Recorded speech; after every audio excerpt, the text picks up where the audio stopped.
toilette. Bon, de l'eau, bon, savon des toilettes. Bon, nier la charonde. Mais au moins qu'à brûler.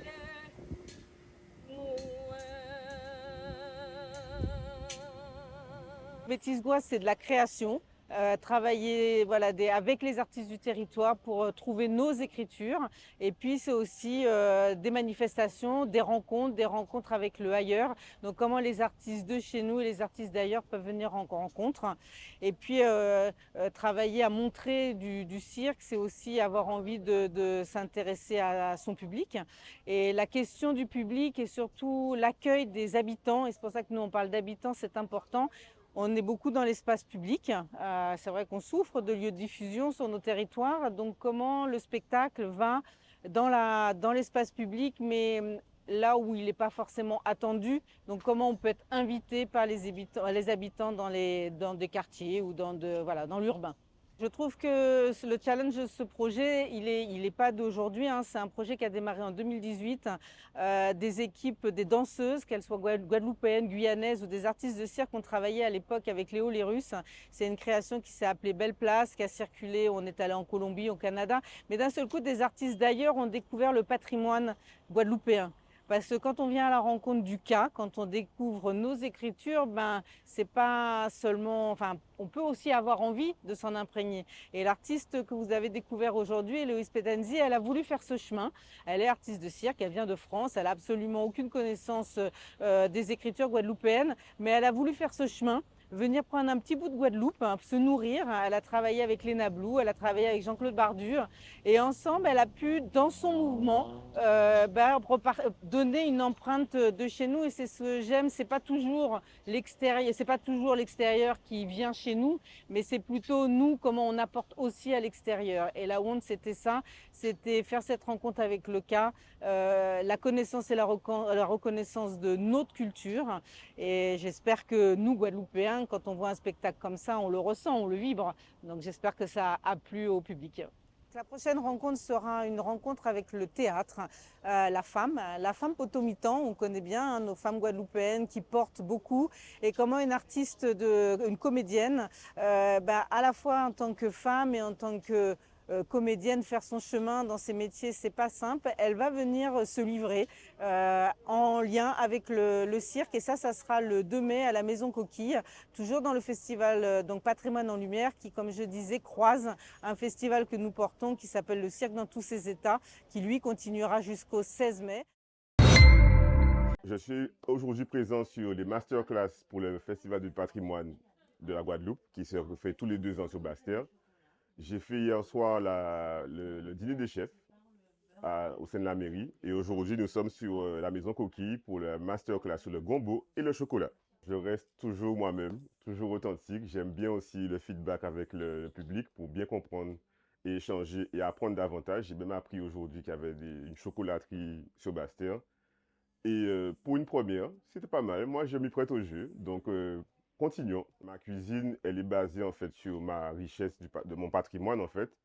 Et c'est tout à fait normal de moi de mettre le gombo, de mettre le cacao, de mettre la mangue ou les produits de chez nous en valeur avant d'autres produits. Donc pour moi, il n'y a pas eu vraiment de choix ou comment dire, de doute. Ça fait partie de ma cuisine. Donc je cuisine uniquement, en grande partie, pas uniquement avec des produits chez moi. Donc pour moi, ça fait très plaisir d'échanger et de comprendre encore davantage, d'avoir d'autres nouvelles recettes avec les participants. Mais pour moi, ça fait partie de mon ADN. Demain, on se revoit dès 11 h à la Maison Coquille à Bastère. On va travailler le gombo, on va le travailler en tempura, en croustillant, avec du cacao, avec des légumes un peu oubliés qu'on a oubliés avant. Et on va surtout faire un magnifique dessert qui sont en train de déguster derrière moi. On va faire un petit streusel à l'orange pays. Voilà. Donc si vous voulez apprendre des petites techniques de cuisine, tout simplement découvrir du bon goût, un bon cacao et un bon gombo, venez nous voir demain. Et à très bientôt. Les masques de Vieux-Fort représentent le patrimoine vieux-fortin dans un premier temps et puis le patrimoine guadeloupéen. Donc il est important que nous soyons présents sur cette grande fête.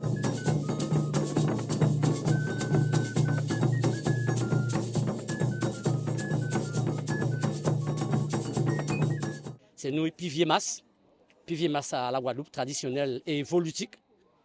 Mais nous avons à garder toute tradition, là, toute base là, toujours pour nous qui est là convenable et pour nous apprécier nous convenablement. C'est un concept très important. Ça permet à tout un chacun de découvrir tous les pans de notre patrimoine guadeloupéen. Nous allons vous montrer la danse, notre musique et puis nos costumes.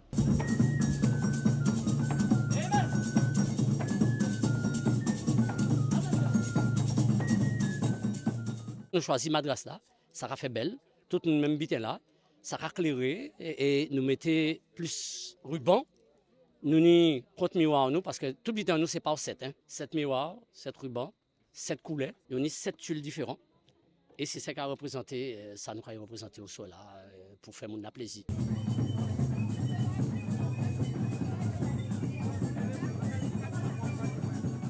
Le masque de Vieux-Fort, la joie de vivre à notre rythme, mais là, présent, toujours.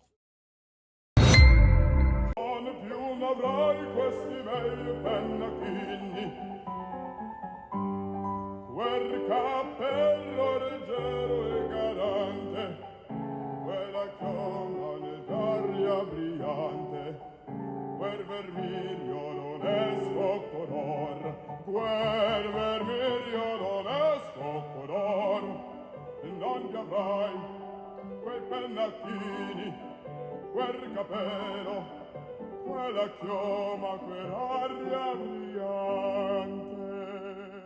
Magnifique, prestation magnifique parce que ce sont 3 jeunes voix des Outre-mer, issus des concours Voix des Outre-mer qui nous donnent ce soir un récital magnifique par leur talent, par leur fougue, par leur dextérité.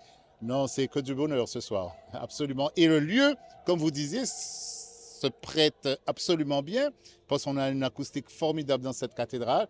En plus, accompagné avec la Dame Choulac, c'est que du merveille.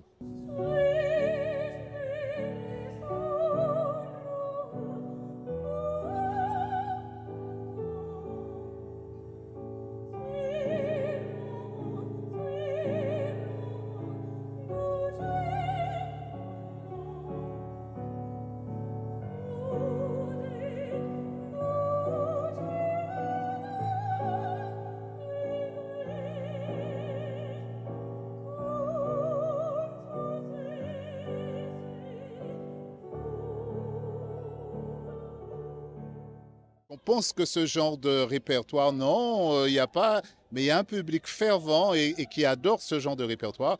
Non, c'est à renouveler et le plus souvent possible.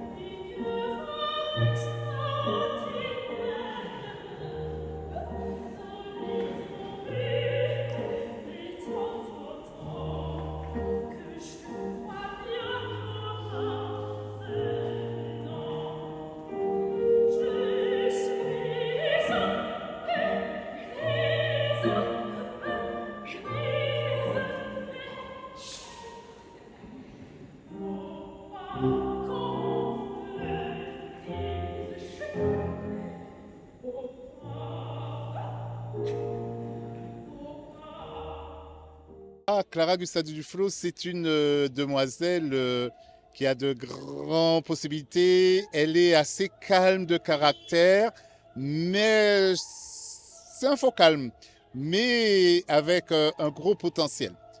Thalia, elle, c'est la fougue, d'ailleurs c'est elle qui est en train de chanter, c'est la fougue personnifiée et le talent. Et Wen, je connais moins bien Wen, mais Wen a un potentiel aussi énorme. Et c'est quelqu'un de très posé, très correct. Et je pense que c'est quelqu'un qui a un très grand avenir aussi.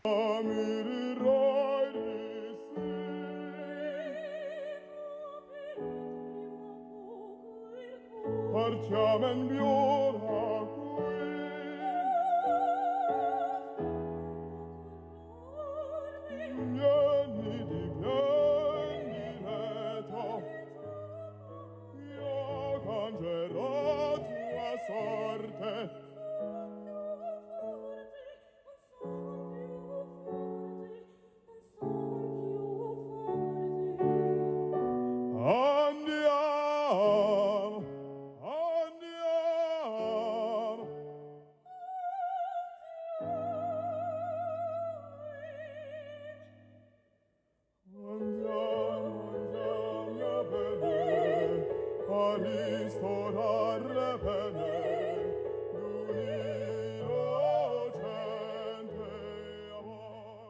Ce sont des enfants qui sont partis souvent de rien, pas de prof de chant, c'est avec leurs propres moyens, ils sont arrivés là, ils se sont inscrits au concours des voix des Outre-mer et pour ça, merci et au concours voix des Outre-mer qui les a ramenés là où ils sont.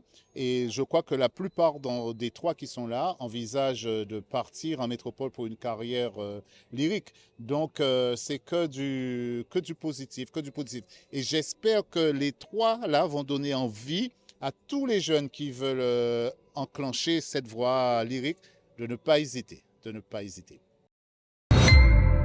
Totale mise à nu, j'appréhendais un peu à savoir comment les gens allaient recevoir cette restitution, puisque c'était une restitution.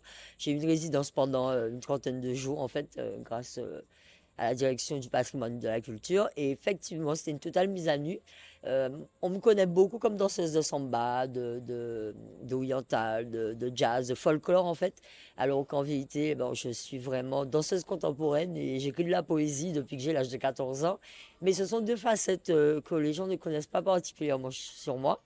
Et là, parler de l'absence, c'est parler des présences qui n'en sont plus.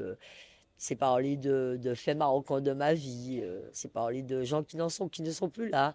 Et puis finalement, l'âge m'a fait voir qu'avec le temps, les absences ne sont que des présences personnifiées en fait.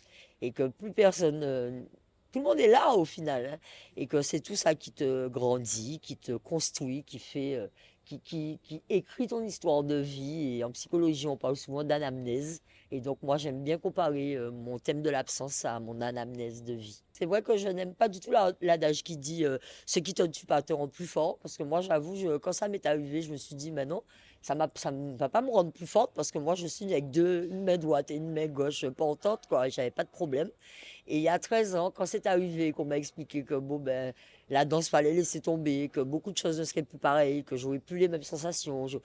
Ben, je me suis dit, ah, ouais, le gars, il raconte son histoire, mais il raconte pas la mienne. Je refuse que ce soit mon histoire, en fait. Et du coup, j'ai fait comme si de rien n'était. Et pour vous dire toute la vérité, cette année-là, ça m'est arrivé le 1er mai 2013.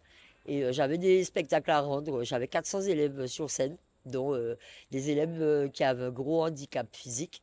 Et ces élèves-là venaient tous les jours en cours, et ils se battaient tous les jours, et ils vivaient avec cet handicap tous les jours.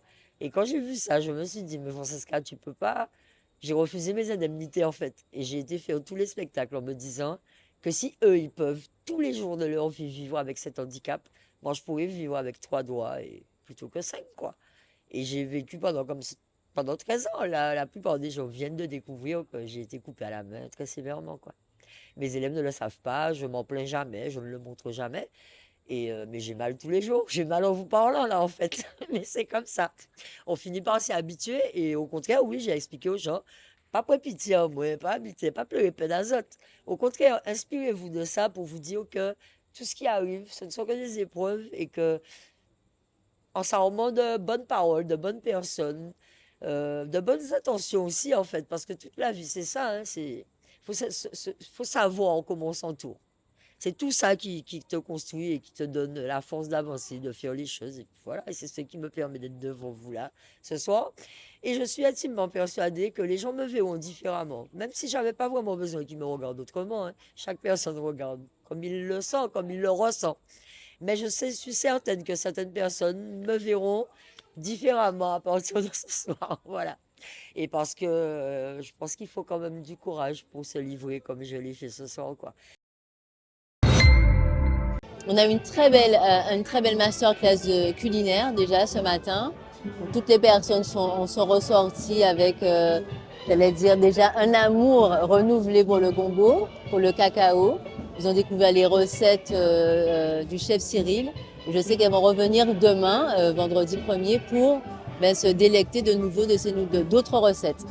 Ensuite, effectivement, la cathédrale avec les voix d'outre-mer ont pu ravir un large public. En même temps, on avait Maziefo qui déambulait justement dans la rue du Docteur Cabre et qui a initié en fait le 3 rue 3 Ambiance ce soir, qui est un concept qu'on lance effectivement avec les restaurateurs. Donc par exemple, là nous sommes devant le Lait Rose qui est quand même un établissement bien connu de Basse-Terre, qui fait de la cuisine traditionnelle et qui donc accueille avec nous le style Panne de Port-Louis avec Sixi de Souza. Et on voit que le public est là, qu'il profite de la soirée et qu'il vit en fait les rues de Bastia, qu'il vive la ville différemment avec cette déambulation nocturne qui fait qu'on peut apprécier en fait pas seulement le champ d'Arbaud, mais en fait toute la ville dans une déambulation qui est douce, qui est bon enfant, qui est bienveillante et on sent que les gens sont là pour passer un bon moment.